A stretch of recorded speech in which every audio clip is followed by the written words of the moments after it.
While it's a new year, about a third of Coloradans face the same problem they did last year, struggling to afford food during the pandemic.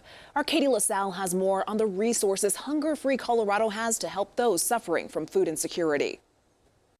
Ellie Agar, Director of Communications for HungerFree Colorado, joins us now. Ellie, times have been really challenging for so many in Colorado, and I'd like to start with what does hunger currently look like in our state? Yeah, so in the last year, hunger's actually tripled in Colorado. So right now, about a third of Coloradans and more than half of parents said that they're struggling to afford nutritious food. So we've really responded in trying to pull together information around S.N.A.P, food pantries, hot meals, everything someone might need in one resource, because there are a lot of programs available and they're easier to access. And all of that's at cofoodfinder.org. And yours is such a great organization for all that kind of help. Can you just tell us more about what HungerFree Colorado does and the key services you offer? Yeah, so our work is really from the local all the way to the federal level. We want to make sure that all Coloradans have access to nutritious food. So we do have a statewide food resource hotline that anyone can call that's bilingual and confidential.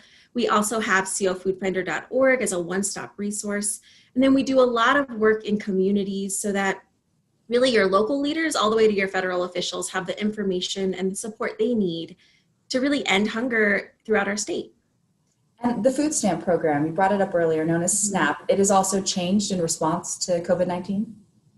It has. So one of the big changes early on, and will continue through the pandemic, is that families and individuals can now get the maximum benefit within S.N.A.P. And this is really our greatest tool for addressing hunger during this time.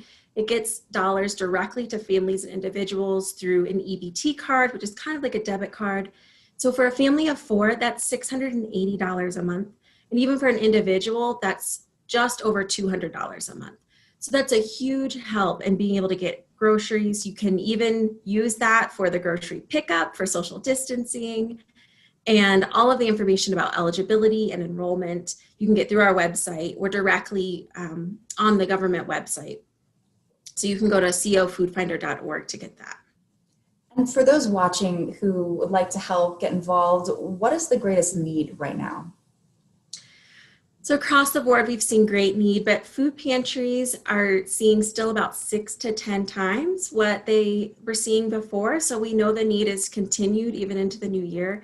So donate, talk to them. Do they need food? Do they need funds? Do they need volunteer time? And advocate. Make sure that your community knows about these resources by sharing websites, talking about programs you've used.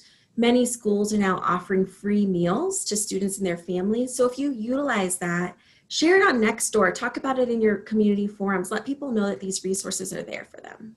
Ellie, thank you so much for your time. Thank you. And here's the website that Katie and Ellie were just talking about, cofoodfinder.org. It's got information on food pantries across Colorado, S.N.A.P benefits, childhood nutrition, and more.